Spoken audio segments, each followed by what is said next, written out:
Please Faraz साहब, मैं मसरूफ हूँ और अगर काम पूरा नहीं हुआ तो तैमूर साहब बहुत नाराज होंगे।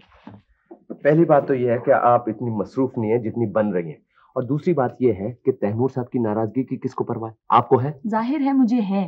बिल्कुल परवाह मत कीजिएगा और जरा दूर दूर रहा कीजिएगा।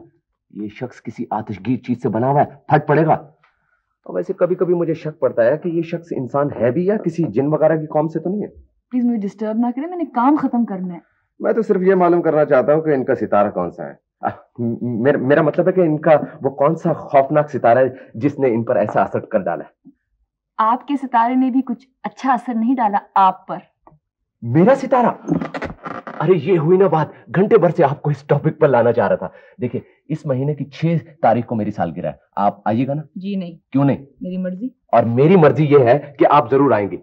आप वो पहली मेहमान खातून है जिसे मैं जिंदगी में पहली बार मदऊ कर रहा हूं, और वैसे मैंने किसी को बुलाने का आज तक तकल्लुफ ही नहीं किया। तो अब भी मत कीजिए। खैर, अब तो कर ही लिया है ना। और पता है, हर साल मैं अपनी सालगिरह जो अकेले मनाता हूं, और कहां पर? साहिल समंदर पर। खुद ही केक काटता हूं, खुद ही अपने आप से बातें करता हूं। और पता है मेरे मेहमान कौन होते हैं? समंदर, रेत और आसमान। लेकिन इस बार आप होंगी मुझे मुबारकबाद देने के लिए। अच्छा, खुशफहमी बहुत जल्दी हो जाती है आपको, हाँ?